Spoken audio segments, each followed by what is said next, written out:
Olá, meus amigos. Vamos então dar continuidade à nossa disciplina de Prática Jurídica 2, continuando então a falar aqui sobre as questões de gratuidade de justiça. E na nossa última aula, então, nós verificamos aí as questões mais introdutórias, digamos assim, sobre o tema. Vimos então a diferença entre assistência judiciária, assistência jurídica e gratuidade de justiça, bem como também verificamos aí um pouco do histórico da formação da ideia de gratuidade de justiça frente aí à Lei 1060/50 e com as revogações e as superações que tivemos com o novo Código de Processo Civil. Este que nós também já começamos a dar uma analisada e verificamos a questão daquele sujeito que seria beneficiário da gratuidade de justiça. E vemos então que pode ser tanto uma pessoa natural quanto uma pessoa jurídica, independentemente de ser natural ou estrangeira, podendo ser rica ou podendo ser pobre nos termos da lei, sendo que o critério é a insuficiência de recursos para o pagamento das custas e despesas processuais, certo? E hoje, então, nós vamos começar aqui a verificar mais uma outra questão. Afinal, digamos que eu tenho mais de um autor ou até mesmo mais de um réu aí nos polos processuais. Veja, nessas situações, eu posso dizer que a gratuidade de justiça concedida para um dos autores na pluralidade de autores, ou então para um dos réus na pluralidade de réus, o benefício é estendido para os demais réus e autores? Veja só que a resposta para essa nossa indagação está no parágrafo 6º do Código de Processo Civil. Olha aí na sua tela. Olha só.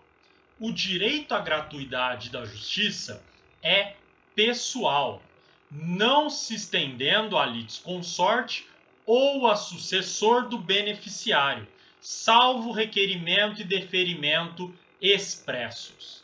O que esse dispositivo do parágrafo 6º está querendo dizer? Olha só, se eu, autor da ação, pedir gratuidade de justiça, somente a mim é que será concedido. Se tiver outro autor na ação, este outro autor terá que pedir também expressamente a gratuidade de justiça a ele. Logo, veja só, gratuidade de justiça não é um benefício extensível aí diretamente. Eu preciso que a cada uma das pessoas que queiram ser beneficiadas, cada uma delas receba aí o benefício conforme o seu requerimento, tá? E dá uma olhadinha aí de novo no parágrafo 6º para verificar o seguinte, que ele fala aqui de litisconsorte. Veja, litisconsorte aqui é a ideia justamente de uma pluralidade de autores ou pluralidade de réus. Quando eu falo litisconsórcio ativo, eu estou falando de mais de um autor na ação. E litisconsórcio passivo, eu estou falando de mais de um réu na ação. E o artigo, veja, ele ainda diz uma outra questão. Sucessor do beneficiário. Vamos imaginar aqui da ação ou o réu aí na ação acaba falecendo e ele era beneficiário da gratuidade de justiça. Os seus herdeiros terão direito à gratuidade automaticamente? Negativo, tá? Os herdeiros terão que pedir aí, fazer um requerimento então expresso ao juiz por meio de uma petição para que seja concedido a eles também a gratuidade de justiça. Então veja que tudo isso quer dizer aí então que gratuidade de justiça, o direito, o benefício concedido a uma pessoa, ele é pessoal. Não pode ser transmitido automaticamente ou estendido às demais pessoas, tá bom? Muito bem. Outra regra importante, e um dos parágrafos acima desse parágrafo 6º. Artigo 99, parágrafo 4º. Olha aí na sua tela. Parágrafo 4º. A assistência do requerente por advogado particular não impede a concessão de gratuidade da justiça. Então, olha só. Você ter aí um advogado particular não significa automaticamente que você tem condições de arcar com as custas e despesas processuais. Ou seja, você pode até ter dinheiro para pagar os honorários de advogado, mas os contratuais, mas isso não significa que então você tem como pagar as custas. Porque veja, na relação particular contratual com esse advogado, você pode muito bem, respeitado o piso mínimo da tabela de honorários da OAB, ter tido algumas facilidades no pagamento. Então, digamos, parcelado em várias vezes, né? Tido aí alguns descontos próprios, enfim, questões que, respeitados o piso mínimo da OAB, ficou fácil e possível para esse cliente aí poder pagar os honorários.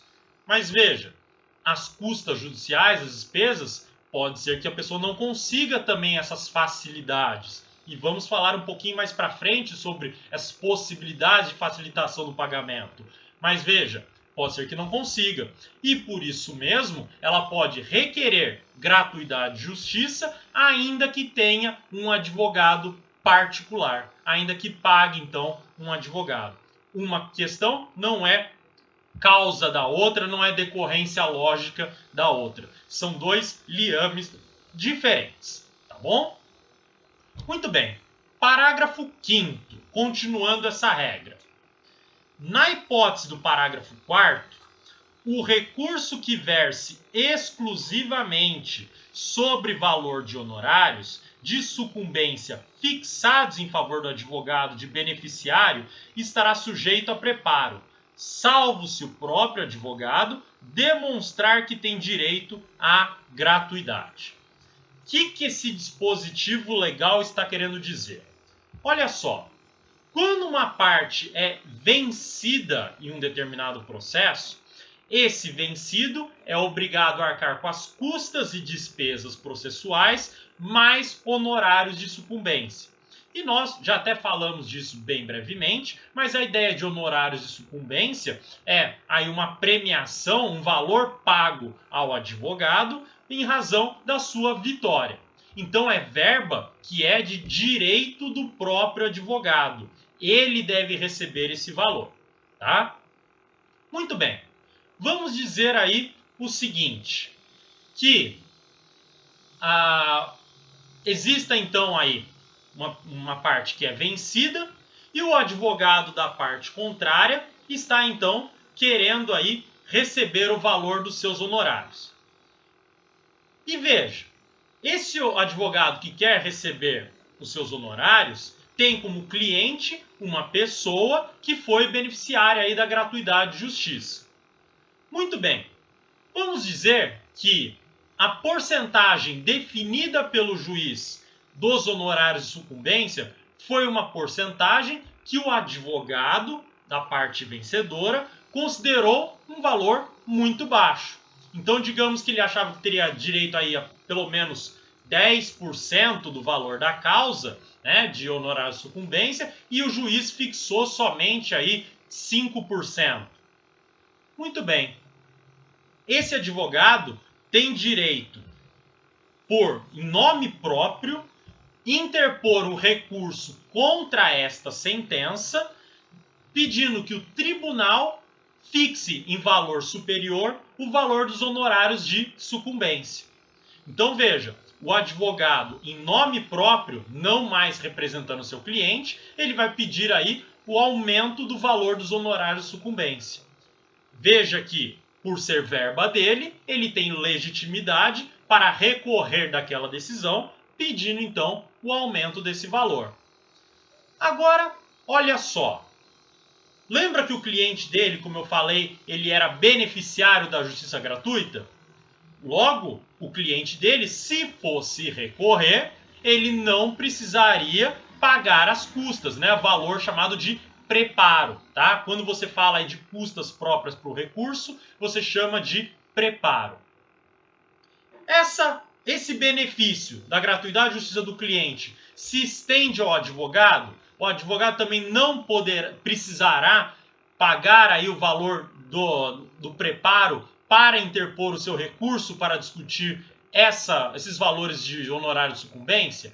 Veja que não se estende a regra a ele também, tá? Então, olha só, na situação, autor, vencedor da ação, que aí foi concedido a ele a gratuidade de justiça. O réu, consequentemente como perdedor da ação, foi condenado às custas, despesas e honorários de sucumbência.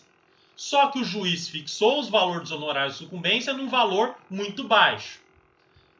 Advogado do autor poderá interpor um recurso, no caso aí recurso de apelação, contra a decisão tomada, contra a sentença, pedindo a majoração dos valores de honorário de sucumbência.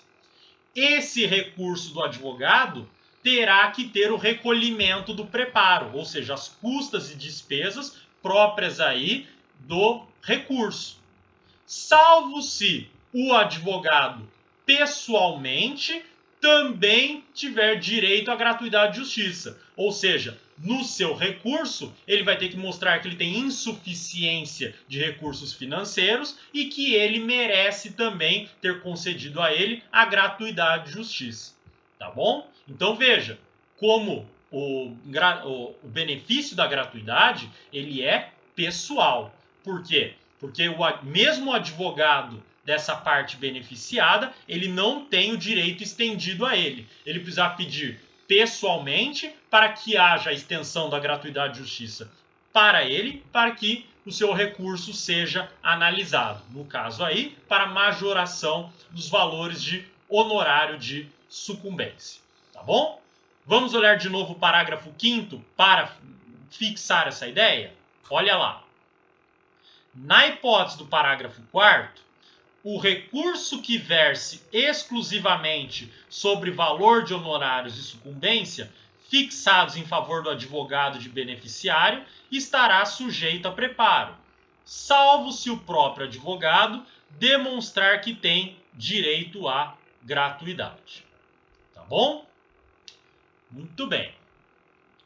Então, aí entendida essa questão aí, vamos agora entender como que funciona a responsabilidade e gratuidade de justiça. E já adianto para vocês, ter o benefício da gratuidade de justiça não afasta a responsabilidade pelas custas e despesas aí processuais. Como assim, professor? Eu não tenho o benefício da gratuidade? Como não afasta a responsabilidade? Vamos entender agora. Olha o artigo 98, parágrafos 2º e parágrafo 3º. Olha só. Parágrafo 2º. A concessão de gratuidade não afasta a responsabilidade do beneficiário pelas despesas processuais e pelos honorários advocatícios decorrentes de sua sucumbência. Como assim? Vamos entender primeiro o parágrafo 2º para entender depois o parágrafo 3º. Olha só, quando eu recebo o benefício da gratuidade de justiça, não significa que foi extinto, que foi excluído completamente a minha responsabilidade pelas despesas, pelas custas. Por quê? Primeiro, que vamos ver aí nas próximas aulas, esse benefício pode ser revogado. Como? Se o juiz verificar no caso, seja provocado pela parte ou até mesmo de ofício, que aquele beneficiário, na verdade, não teria direito ao benefício. Ou seja, verificou que ele tinha, sim, suficiência de recursos, ele poderia pagar aí com as custas processuais, então, por isso, o benefício pode ser revogado. Veja, se fosse completamente extinto, excluído aí a responsabilidade do beneficiário, não poderia mais voltar e ser revista essa decisão. Então, é como se houvesse uma isenção aí temporária. E mais, nessa ideia de isenção aí temporária, aparece a regra do parágrafo 3º. Olha só o que está escrito nesse parágrafo 3º. Vencido o beneficiário, as obrigações decorrentes de sua sucumbência ficarão sob condição suspensiva de exigibilidade e somente poderão ser executadas se, nos 5 anos subsequentes ao trânsito em julgado da decisão que a certificou, o credor demonstrar que deixou de existir a situação de insuficiência de recursos que justificou a concessão de gratuidade, extinguindo-se, passado esse prazo, tais obrigações do beneficiário. Olha só. Então, o que está sendo dito aí nesse parágrafo 3º? Que veja, transitou em julgado a decisão que concedeu aí a gratuidade de justiça, que então resolveu então o caso. Depois dessa decisão que concedeu a gratuidade de justiça, tem 5 anos para que o credor, aquele que deveria receber as verbas aí sucumbenciais, que ele possa cobrar ainda o beneficiário. Por quê? Depois de 5 anos após a decisão que concedeu a gratuidade de justiça, veja, pode o credor provar que agora acabou essa situação de insuficiência de recursos, podendo cobrar o devedor aí de todas as verbas sucumbenciais. Então, teve uma decisão que concedeu a gratuidade de justiça, e aí então esse devedor está isento de pagar as custas. Mas, dentro de 5 anos contados dessa decisão, se ele agora tiver recursos financeiros, pode o credor ir atrás desse devedor e falar: olha, juiz, agora ele tem condições, cobre dele, execute dele os valores aí dessas custas, despesas e honorários de sucumbência. Se passar por mais de 5 anos, daí ele não terá direito mais a cobrar e está extinta a obrigação, extinta qualquer responsabilidade, tá? Para ficar mais fácil, vamos visualizar isso em um esquema aqui, em um desenho. Olha só aí na sua tela. Vamos dizer o seguinte: proposta, uma ação, aí petição inicial, tudo mais, pelo autor. E a ação então tramita normalmente, sem qualquer dificuldade, e chega aí até a sentença. Na sentença, vamos dizer aqui, é que foi concedida a gratuidade de justiça. Então veja que o juiz, vamos dizer, só foi analisar qualquer pedido de gratuidade no momento da decisão final, para dizer: olha, o autor da ação não tem que recolher custa de nada e tudo mais. Foi visto somente aí no momento da sentença, só para ficar mais fácil o nosso exemplo, tá? E daí então foi dada essa sentença e ela transitou em julgado, ou seja, não foi interposto nenhum recurso contra ela, ou até mesmo não foi perdido aí o prazo, né? Foi transcorrido todo o prazo para recurso e ninguém interpôs nenhum recurso. Muito bem. Não teve nenhum recurso, sentença transitou em julgado, está definitiva. O que vai acontecer agora? A gratuidade de justiça concedida aqui, ela pode ser aí levantada em até 5 anos dessa decisão. Ou seja, vamos dizer aqui que o autor teve direito à gratuidade de justiça e na sentença ele foi derrotado. Então a sentença foi julgada improcedente o pedido do autor. E veja, como ele teve gratuidade de justiça concedida, então ele ficou isento do. Veja, em 5 anos, aí depois dessa sentença que concedeu a gratuidade de justiça, o autor ainda poderá ser cobrado. Como que ele poderá ser cobrado? se a situação de insuficiência de recursos deixar de existir. Muito bem. Se deixar de existir dentro desses 5 anos, então o réu aqui vai poder cobrar custas, despesas que ele teve e os honorários de sucumbência, no caso aí, em favor do advogado do réu. Agora, se passar desses 5 anos, aí então for adiante, veja que está extinta a obrigação e o autor não tem mais qualquer responsabilidade.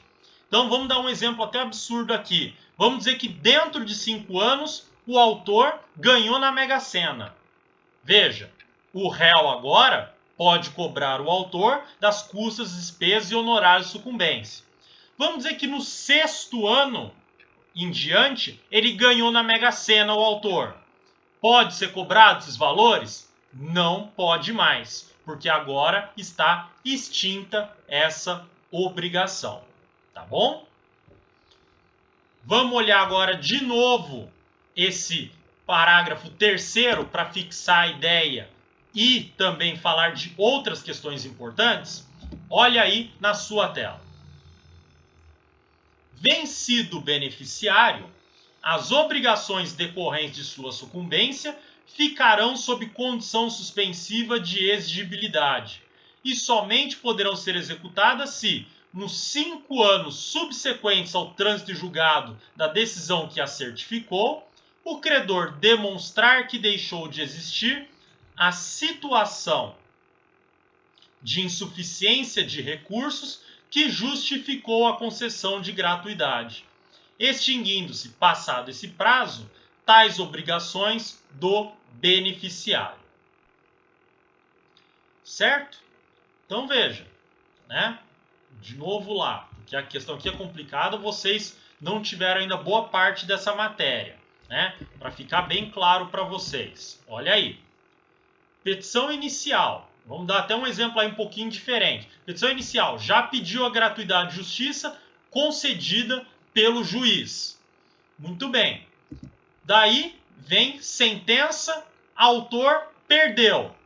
Logo, o réu vai ter direito a recebimento das custas, despesas processuais e honorário de sucumbência. Mas o autor é beneficiário da gratuidade de justiça. Logo, o réu não pode cobrar. Veja, vamos dizer que durante 5 anos, aí, depois dessa sentença transitada em julgado, o autor acabou tendo condições de pagar as custas. O que vai acontecer? Agora o réu pode cobrar aí o benefício, os valores que foram aí objeto do benefício da gratuidade. Mas, passados 5 anos, está extinta a obrigação, não tem mais o que fazer. Pergunta interessante. O prazo de 5 anos, ele é de qual natureza? Aqui o prazo de 5 anos é de natureza decadencial e não prescricional. O que significa isso? Que o prazo de 5 anos não está submetido a qualquer suspensão ou interrupção. Ou seja, da data que transitou em julgado até o fim desses 5 anos, ele corre sem parar. Ou seja, é um prazo que não para em razão de fim de semana, feriado, não para por qualquer motivo que seja. Ele vai sendo contado 5 anos direto, tá bom? Então, digamos aí que no dia 15 de setembro de 2020 foi aí transitada em julgado a sentença que teve um processo que teve gratuidade de justiça. Veja, em 15 de setembro de 2025 será encerrado aí o prazo decadencial de cobrança desses valores, sem qualquer suspensão ou interrupção do prazo. Tá bom? Muito bem, pessoal. Então, outra questão ainda nesse parágrafo 3º. Veja que ele fala condição suspensiva de exigibilidade. O que é condição suspensiva? Vocês vão aprender isso em Direito Civil 2, o que é condição. Condição é a ideia de um evento futuro e incerto. Ou seja, algo que vai acontecer, mas não é certo que vá ter a sua ocorrência. tá? E essa incerteza é o que diferencia, por exemplo, do termo, que é um evento futuro e certo. Então, se eu disser para vocês, eu vou dar 10 para todo mundo se eu me tornar prefeito da minha cidade na eleição de 2020. Veja, é certeza que eu vá me tornar prefeito? Não é certeza. Então, eu tenho aí uma condição, um evento futuro e incerto. Por outro lado, se eu disser assim, que eu vou dar 10 para todo mundo se esse ano tiver aí o feriado próprio aí da véspera de Natal, veja, eu estou colocando um termo. Por quê? Vai ter a data do Natal, esse feriado, lá véspera de Natal, dia 24? Vai, é uma data comemorativa que existe no nosso calendário. Então é evento futuro e certo. Daí estamos falando de um termo, tá bom? Então veja, o parágrafo 3º fala de condição suspensiva, ou seja, um evento futuro incerto. E qual que é esse evento futuro e incerto? Se o beneficiário terá agora recursos financeiros ou não para arcar com as custas, despesas e honorários de sucumbência, né? Então veja que é incerto que naqueles 5 anos ele vai ter essa capacidade. E veja, por que aí condição suspensiva? Que daí é uma subdivisão dentro da ideia de condição. Que nós temos condição resolutiva e suspensiva. A resolutiva é que uma prestação, uma obrigação, ela vai sendo cumprida até que se chegue à condição.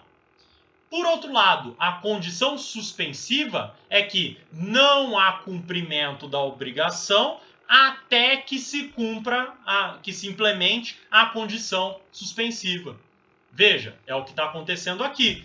Não terá que arcar com a responsabilidade de recolhimento das custas, despesas e honorários de sucumbência até que haja, aí dentro de 5 anos, o recurso financeiro capaz de arcar com essa possibilidade, tá bom? Com essas custas aí, tá bom? Então essa é a ideia de condição suspensiva, certo? Muito bem, pessoal. Então, era isso que eu tinha aqui para trabalhar com vocês na nossa aula, encerrando as questões próprias que envolvem o próprio sujeito em si, que vai receber o benefício da gratuidade de justiça, tá bom? E daí, então, na próxima aula, começamos a falar mais das questões atinentes ao objeto da gratuidade de justiça, as suas aí, peculiaridades, para depois falarmos do procedimento em si, tá bom? Muito obrigado, então, a todos e até a próxima.